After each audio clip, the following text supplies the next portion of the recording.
आजच्या या बैठकीमध्ये पेटा या तथाकथित प्राणीमित्र संघटनेनं कशा पद्धतीनं बनाव करून या हत्ती हे सर्वच हत्ती ही वनताराकडे जावेत यासाठी प्रयत्न केलं की आम्ही कागदोपत्रानिशी या बैठकीमध्ये दाखवून दिलं। जर माधुरी हत्ती ही फिजिकली फिट आहे असे वेगवेगळे 8 रिपोर्ट असताना मग ती नेमकी 48 तास प्रवास केल्यानंतर तिथं पोचल्यावर अनफिट कशी झाली, तिला मल्टिपल फ्रॅक्चर कसं झालं, संधिवात कसा आला, या प्रश्नाचं उत्तर वनताराकडून शासनानं घ्यावं अशी मागणी केली। महाराष्ट्र शासनाचे गडचिरोलीतील हत्ती संगोपन केंद्रातले काही हत्ती वनतारामध्ये आहेत। ज्या पद्धतीनं माधुरी हत्ती ही अतिशय फिट आहे, ती आता हळूहळू सुधारते अशा प्रकारचे व्हिज्युअल्स वनतारानं प्रकाशित केले। त्या पद्धतीनं आपल्या गडचिरोलीतील गेलेल्या हत्तींची अवस्था काय झाली याची चित्रफित वनतारा का प्रकाशित करत नाही। 2023 साली विट्याचा एक हत्ती वनतारामध्ये गेलेला आहे, त्या हत्तीचे व्हिज्युअल्स का येत नाहीत, त्याची बातमी का बाहेर येत नाही, असे अनेक प्रश्न आम्ही विचारले। एकूणच वनतारा आणि पेटा हे दोन्ही संशयाच्या भोवऱ्यात आहेत।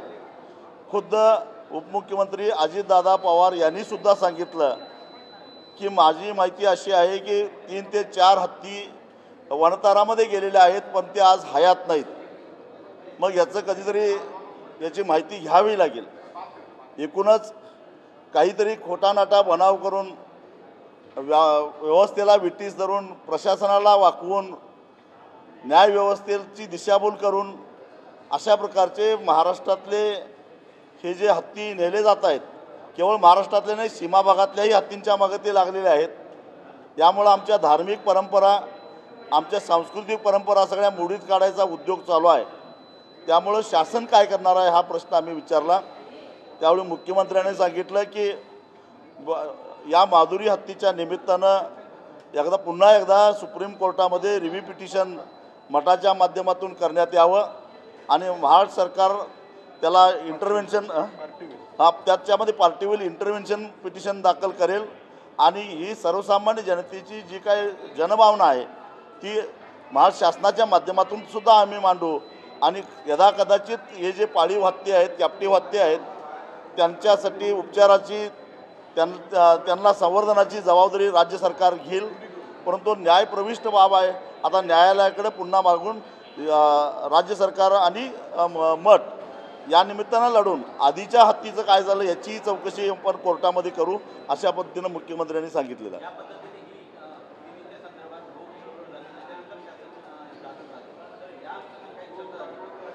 दुर्दैवानं जनता रस्त्यावर आल्यावर मग शासन जागं झालेलं आहे। शासन आधी जागं व्हायला पाहिजे होतं, कारण राज्य शासनाचे हत्ती संगोपन केंद्रातले सुदृढ हत्ती आजारी आहेत असा बनाव करून नेलेले आहेत आणि माझी अशी माहिती आहे की त्या हत्तींची तब्येतसुद्धा आता फारशी चांगली नाही आहे। एवढंच नव्हे, त्रिपुरातून आसाममधून सुद्धा मोठ्या प्रमाणामध्ये हत्ती आलेले आहेत आणि तिथल्या प्राणीमित्रांनी रोहित चौधरी नावाच्या एका प्राणीमित्रानं HPCLला सुद्धा काही प्रश्न केलेले आहेत की तुम्ही अशा प्रकारचे तुम्ही हत्ती नेले, त्याचं काय झालं।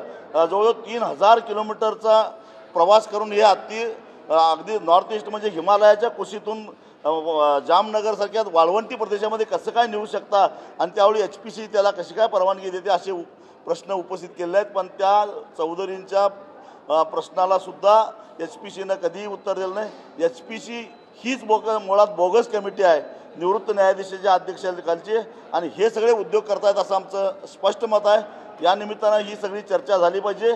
एक तर 5 महिन्याची गरोदर असणारी हत्तींसुद्धा 3000 किलोमीटर प्रवास करून आणण्यात आलेला आहे।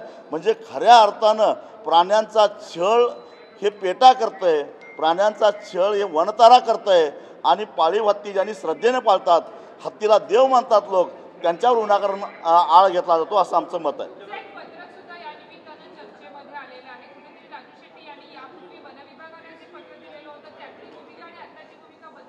यावरूनच आमची भूमिका किती प्रामाणिक आहे हे दिसून येते, लक्षात ठेवा. बरं झालं तुम्ही हा प्रश्न विचारला, कारण 2018 साली ज्यावेळी मी ते पत्र लिहिलेलं होतं वन खात्याला, त्यावेळी या माधुरी हत्तीची देखभाल करणारा जो माहूत होता त्याला हृदयविकाराचा धक्का बसल्यामुळं त्याला डॉक्टरने आता कामावर यायला मनाई केलेली होती. आणि अशा परिस्थितीमध्ये तज्ज्ञ माणसाच्या देखरेखीशिवाय हत्ती बाळगणं हे हत्तीच्या आरोग्याच्या दृष्टीनं घातक आहे. आणि हा हत्ती गर्दीमध्ये असतो, लोकांच्या आरोग्याचा सुरक्षतेचा प्रश्न आहे. आणि म्हणून आम्ही पत्र वन खात्याला असं लिहिलेलं होतं की आम्हाला दुसरा माऊत मिळेपर्यंत तात्पुरत्या स्वरूपामध्ये गडचिरोलीमध्ये आमचा हत्ती ठेवा, आमच्या खर्चानं तिथं हत्ती सोडतो आणि आम्हाला माऊत मिळाल्यानंतर आमच्या खर्चानं घेऊन जातो, असं ते पत्र होतं.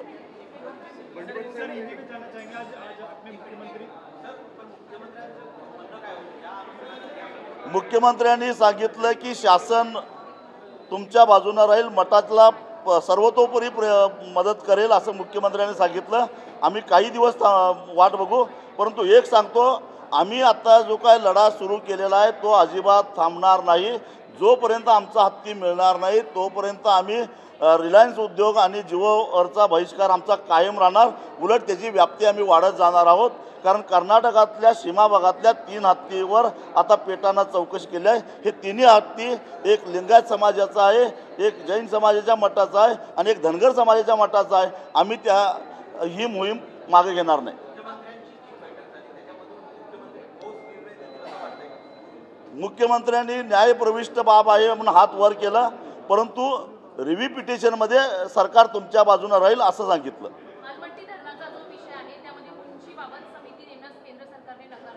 आलमट्टीचे धरण बांधून झालेलं आहे, फक्त पाणी साठवायला उंची वाढवायला परवानगीचा मुद्दा आहे, पण बर्गे लावायला. परंतु आमचं असं म्हणणं आहे की केंद्र सरकार बोटचेपी भूमिका घेत आहे.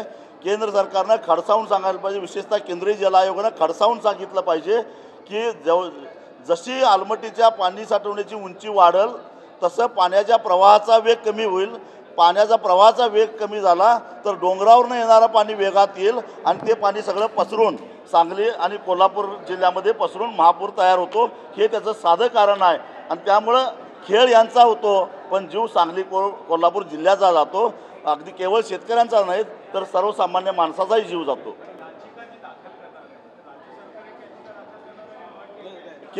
मठ नांदणी मठ जी याचिका दाखल करणार आहे, पुनर्विचार याचिका दाखल करणार आहे, त्याच्यामध्ये राज्य सरकार सहभागी घेणार आहे.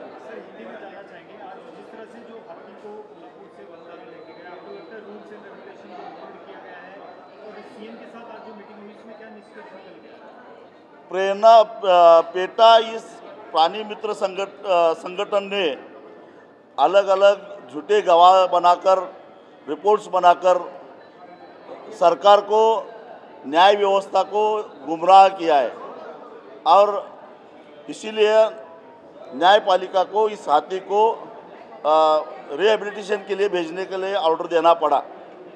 शक इस बात की है कि हमारे सरकार के अनेक रिहेबिलिटेशन सेंटर है, गढ़चिरौली में है, कर्नाटक सरकार के है, केरल के है, लेकिन बार बार एचपीसी और पेटा मांग करते रहे कि इसको इस सभी हाथी को वनतारा में भेजना चाहिए। यही शक का हमारा सबसे बड़ा शक है, क्योंकि ये सब गवाह प्लांट कर रहे हैं और हाथी को चुरा रहे हैं। हमारी जो धार्मिक परंपरा है, हमारी जो संस्कृति है वो तोड़ने की कोशिश कर रहे हैं, लेकिन हम चुप बैठेंगे नहीं। इनका सारा खोखलापन हम साबित करेंगे। हम कुछ दिन तक रुकेंगे, लेकिन आज हमारा जो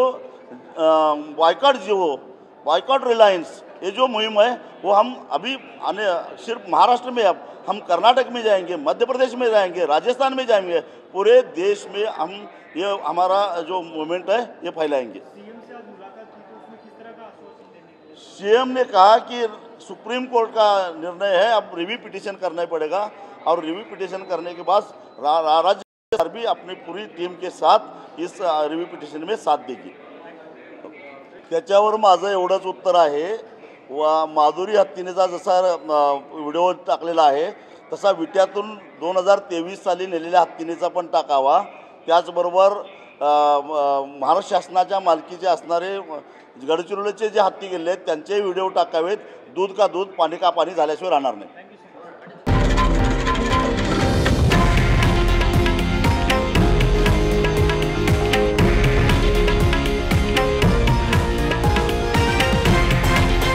हे आहे देशातील नंबर 1 न्यूज नेटवर्क आणि आपण पाहत आहात TV9 मराठी, एकमेव.